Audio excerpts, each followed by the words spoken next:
I'm Bakri Hammami. I'm from Moffitt Cancer Center, and we're here at ASH 2025. Today, we're presenting this trial on pneumococcal vaccine in patients who receive CAR-T. So we know that CAR-T has been a cornerstone of the treatment of diffuse large B-cell lymphoma.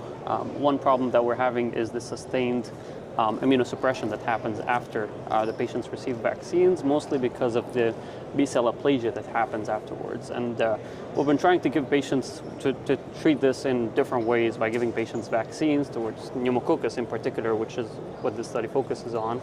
But we weren't sure if the vaccine strategy that we're following is appropriate and it's doing having the effect that we want. So what we did is a two-stage phase 2 Simon study looking at patients who have diffuse large B-cell lymphoma who received CAR-T, and looking at the way that we're giving them the pneumococcal vaccine, or the Prevnar.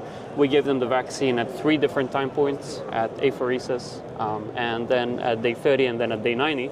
And then we tried to see if we have actually induced the protection against the pneumococcal infection.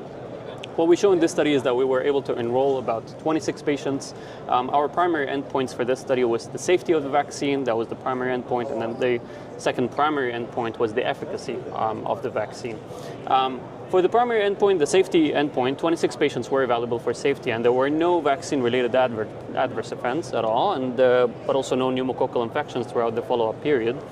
For the efficacy primary endpoint, only 20 patients were evaluable for this, and we've noted that only by the end of the 3-month follow-up period, only 3 patients were actually seroprotected against pneumococcal vaccines.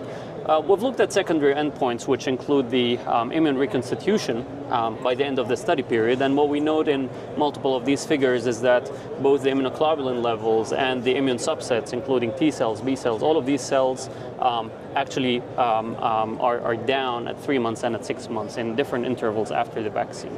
So what we conclude from this study is that the methodology that we're using right now for the pneumococcal vaccine doesn't seem to be inducing the protection that we want for these patients. So we need to figure out ways to improve the efficacy and the way that we are giving the vaccine so that we can achieve a better seroprotection for these patients who are very vulnerable to infections.